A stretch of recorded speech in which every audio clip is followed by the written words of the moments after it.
Here at a shopping centre on the Gold Coast, and I just happened to walk past we had a coffee.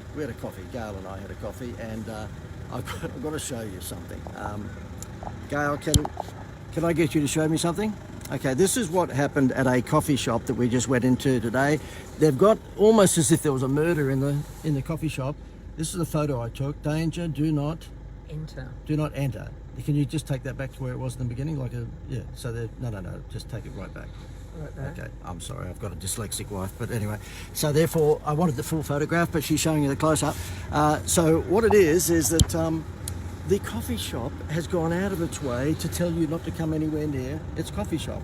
It's got barricades. I think she's done it now, so I'll just swing around. Okay, so therefore, that's the photo of the coffee shop, tables and chairs. And if we go to another one. Yep. Next one, they've got the table and chairs. They've got the table. They've got the table and chairs just stacked up in each. And this sign here basically says, "Do not enter." It's a war zone. Do not enter. Oh dear. Look, I know we've all gone through some tough times, but I can't help it. I'm a marketing consultant, so of course I'm going to look at things a little critically in terms of their marketing savvy. These people have just got to go back to I don't know, do not enter. So I don't know where they got that roll of tape from, but it's normally for police when there's a bomb scare or something of that nature. I just don't think that's a good idea at the moment, given the difficulties, particularly hospitality, have been through, to be actually telling people, do not enter. Blasting sign. It's a wonder they don't have on their cups, do not drink. Anyway, so look, it's funny, with regards to the restrictions and all that sort of stuff, there's a lot of bitching and moaning going on at the moment about the border restrictions and telling the Queensland people to, lift the border restrictions, all that sort of stuff. And I can certainly understand economically people are doing it tough in all sorts of places. I just cannot work out when the government has these committee meetings to decide to keep the border closed for a bit longer or why don't they have a business person or two in the committee? Because we all know that these politicians have hardly ever had a job. Okay, they've been in the Young Labor Party or the Young Liberal Party or I don't think there was ever a Young One Nation Party. It's only been around 5 minutes, but they've never had a job, so they don't know how hard it might be if they continue to put certain restrictions on borders and whatever else. Why don't they invite Dick Smith or Mark Burris or someone who's an esteemed business person who can be in that committee? So that, how could you trust committees when here on the Gold Coast, I wish I could show it to you, the Gold Coast side, throughout the Commonwealth Games, they spent $2 million here on the Gold Coast on a sign. And the sign was just Gold Coast, that's what it said. And it was in the middle of the freeway between Brisbane and the Gold Coast. And they put it in the grassy section in the middle of the freeway. And it just said Gold Coast. And in the days of illuminated signage, of course, they just had a whole bunch of light bulbs. Here it is. Let me show you. You won't believe this. If you're interstate, you won't believe this. This was voted by a committee. Okay, so there's a car going past it, but at night time, so it only works at, it's only going to show up at night time. At daytime, it looks like a mangled wreck of some sort of Holocaust. But that there was $2 million worth of expenditure by the Gold Coast Council, and it ran, as you can see, parallel to the freeway.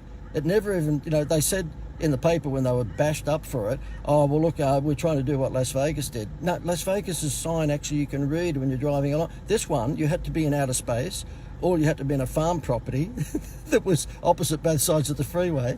They got smashed with that, and let me just turn this around. They got smashed with that, and of course what happened is that the mayor, Tom Tate of the Gold Coast, who's a good guy and does a lot of great things, he was very embarrassed, and so he should have been, because that was just ridiculous. How could you have, I can understand there might be one dickhead in every committee that puts their hand up and says, let's put a sign up that nobody will ever be able to read, and let's spend $2 million on it. And in the days of digital signage, why don't we just make it light bulbs? Let's go back maybe, and just have horse and carriages go past it. It was just amazing. I can understand one moron being in a committee, but there would have been 10 councillors that voted for that. And they made it twice. I did it twice. One outside the airport, and then one on the way to Brisbane. Twice. And as if you needed to be told you've just flown in to the Gold Coast, okay, I think you would have known where your air ticket was taking you, and they've decided they have to spend $2 million on a sign telling you you're on the Gold Coast. It's you just can't read anyway. Nuts. And on coming down from Brisbane, Presumably you'd know you're going to run into the Gold Coast, but now halfway down they've got to put this sign parallel to the freeway so you could never read it. So therefore, my view is that when it comes to making decisions on border restrictions and all this sort of stuff, surely to goodness, why don't you actually, you being politicians, get a couple of business people in who actually would understand the ramifications of certain decisions and get their input. Don't have 10 moronic councillors who have had no business experience whatsoever. I mean, some of them might have, but not many. It's just amazing. I know that they get the health professionals involved. Okay, we'll get some business professionals involved and balance the argument. Anyway, that was a good So rant. you've digressed again. Do you know? Yeah, do you know? Notice my voice goes up like Seinfeld when I'm just ranting. Yeah.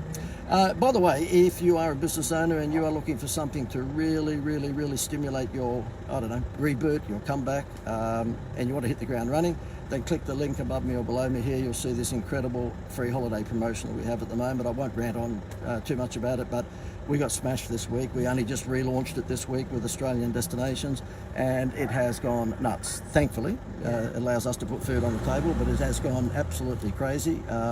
We launched it on Facebook. We put some ads out there, and we got smashed with business owners saying, yep, I want to give my customers a free holiday for buying something off me, and let's get rocking and rolling. So if you're interested in that, click the button or the link above me or below me, and I said button, didn't I? Yeah. Anyway, I'm upset because of that cafe. Do not enter. Do not enter my business. Okay, well listen, I will get out of here. This is very hard to see at the moment. Yeah. Hopefully Give me it's 1 second. working. Okie dokie. I don't know whether it's working or not. Give me 1 sec. And if you're watching this at the moment, you have to forgive me. I'm trying to finish it. Yep, okay. I can just say the sun... I don't know what it is. What's happened is that the phone... You don't care, by the way. You're watching this and I'm putting you through grief, I know, but the phone has actually gone black. I can hardly ever see anything. So therefore, I think it's a sign. I think it's a sign. It's a sign from above. Stop doing this rubbish. Okay, see you later.